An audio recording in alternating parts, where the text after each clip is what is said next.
Alan, Wasalan, and I want to shukran you for viewing. Look, you're with the Nasty Pastor, and I'm back with another reading of On Isis and Osiris. Look, it's been a long year. It's really, this year is really wrapping up. This season is really wrapping up wonderfully. It's getting cold, so go out there, get a scully for your baby. Go out there, get some nice gloves for your baby while they're waiting for that bus, or while they're waiting in that car on their way to school with you. You know what I mean? You're taking them to school. Get them some gloves. You know what I mean? That way they be nice and warm. I say this to you. You know what I mean?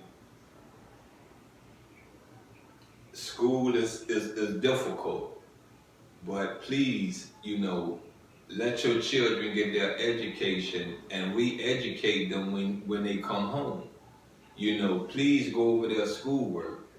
Please figure out whether they're being bullied. Please figure out, is the teacher really teaching your child? And I know work consumes you. I know your husband consumes you. Your boyfriend consumes you. I know your mother consumes you if she's an elderly woman and she need a caretaker. She has no one there. You got what I'm saying? So I know you run up to that nursing home, or I know you run to that other room you set up in your home for your mom or your dad to, be their caretaker. You know what I mean? I get that consumes you. But take your time out to re-educate your children. You feel what I'm saying? Find out what's going on in these classrooms. Find out what's going on these buses they're being bused to school with. You feel me? So I say this to you, you know what I mean? Stand up in your kids' life. You feel me? There are a lot of parents that don't speak up for their kids. There are a lot of kids that don't speak up to their parents about the mistreatment that is going on in their lives at an early age. And yes, that builds self-esteem. Yes, that destroys your children's self-esteem. So really, pay attention to your child. You got what I'm saying? You see a change, it's time to get in their life. You see something that's confusing to you, get in their life immediately. Immediately get in their life and stay in their life. You feel what I'm saying? We need to talk to our kids about their emotions. You feel what I'm saying? We really do. We really need to find out what is really going inside of them that hinders their life. You feel what I'm saying? Some of our babies are spoiled. Some of our babies use our compassion as a way of getting what they want. So if you pay attention to your children, you know when to turn the faucet on and turn it off, right? Cool. Look, you with the Nasty Pastor. Like I said, I'm back with another chapter reading of On Isis and Osiris. Our ancestors. You feel what I'm saying? Our ancestors that forged this world from nothing. Our ancestors that went through a struggle that we have not even seen yet. We have not even felt yet. You get me? We haven't seen it, haven't felt it at all. They had to make a way, think of a way of how to build shelter. They had to think of a way how to filter water. They had to think of a way and make a way to civilize a nation of people that whom we pray to love. I'm telling you, loves. You feel me? Loves. Let's get into chapter, this will be chapter 53. And chapter 53 starts off this way right here. Let me underline them when I start. Yeah, I'm going to underline them when I start and circle them when I'm finished. The notion that the gods changed themselves into these animals out of fear of Typhon, as it were hiding themselves in the bodies of Osiris. And Typhon is Satan. You understand what I'm saying? That's another word for Satan. Of Ibises, dogs and hawks exceeds in absurdity every kind of jugglery and fabulous tale. Also the notion that the new births of the souls of the deceased, so many as continue to exist, is merely the being born again under these shapes is equally incredible and of such a as attempt to assign some political cause for these legends. Some pretend that Osiris upon the great expedition divided his forces into several parts, companies and ranks, and Greeks called them, and gave them badges of figures of animals, each of which became sacred and venerated by the family of those band under it. Others that their succeeding kings, for the sake of striking terror unto their adversaries, used to make their appearance in the battles wearing the heads of wild beasts made of gold and silver.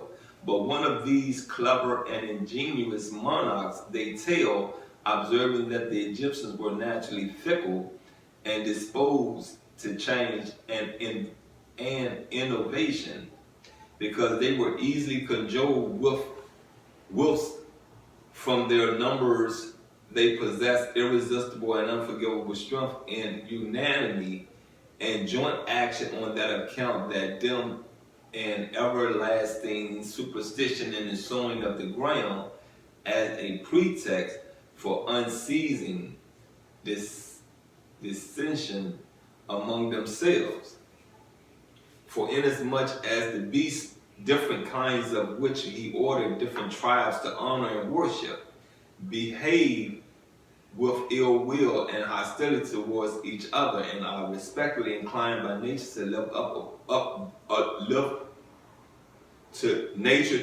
upon different sorts of food, each party in defending their own animals and being indignant when they suffered harm should unwittingly be involved and compromised in quarrels against each other through the enmities between the different beasts. For even at the present day, the people of Lycopolis and the only Egyptians that eat the sheep, because the wolf whom they worship does the same, and the Oxyrhynchites on one day, when the Oxyrhynchus collected dogs and sacrificed and eat them as victims. And from the occasion set into war, they handled each other roughly, and afterwards being punished, for all the Romans were equally ill treated.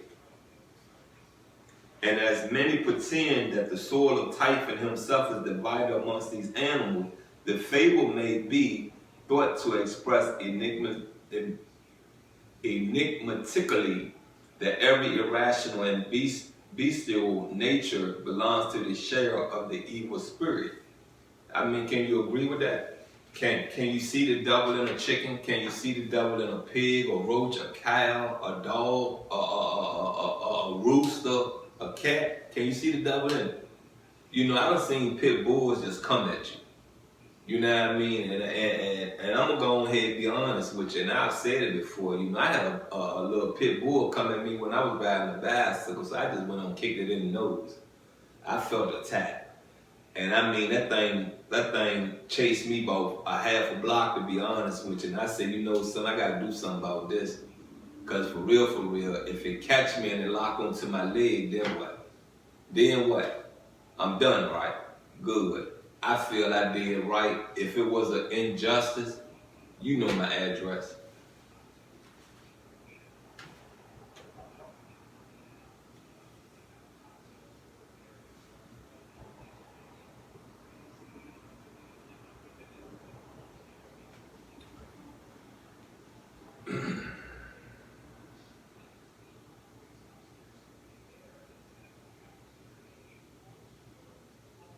Oh, I should have kept my finger on it. I ain't keep my finger where I was.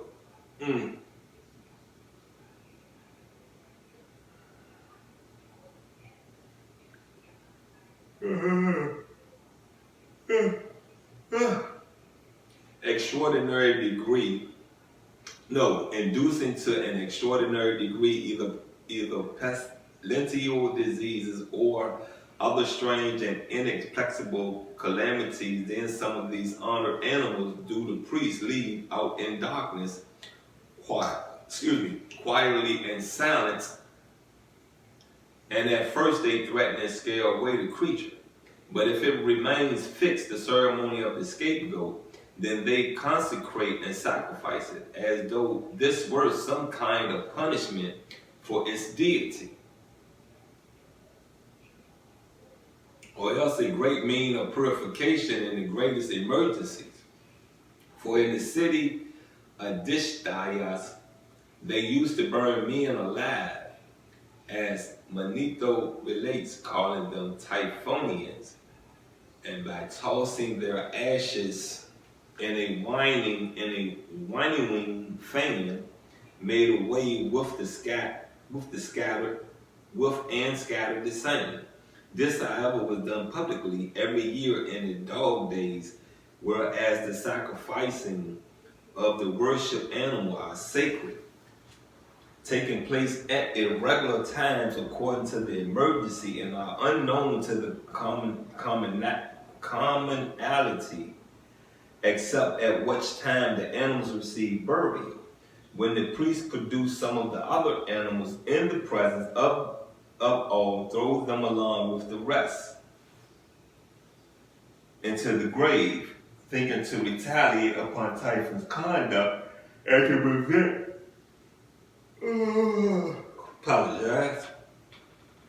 prevent what he delights in.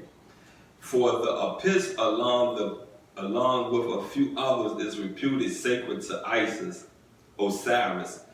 And if this explanation be true, I am of opinion it indicates that we are in the case of the animals that are acknowledged and have joint honors with him. For instance, the Abyss, the hawk, the baboon, and the umpus himself. For so do they call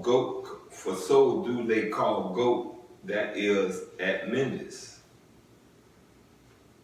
That's the end of chapter 53. Hopefully you understood it. I hope you did. I got a little something done in there. I understand the dog part. I understand the Satan part. I get all that. But there's some things that I didn't understand that I went on through. And if you're viewing this, look, if it's something I went through that you still can't get, you can't understand, and I haven't made a comment about it, comment about it. Please comment about it and enlighten me so we can enlighten the world together. Look, you've been with the Nasty Pastor, and as I said, if you go over to my Facebook channel, Only Faith Ministries, Osiris and Isis, if you go to my Facebook channel, OFM, on Isis and Osiris, you will find out that our ancestors was, to me, forward thinkers. They forged the world that the Greeks had to take to build a civilization in their world. So I say this to you, if you think you're stupid, if you think you're dumb, you're not. You feel me? You're not. You come from an intelligent bloodline. You come from a bloodline that you should be happy about. But anyway, it's been fun. I love you, and I'm out.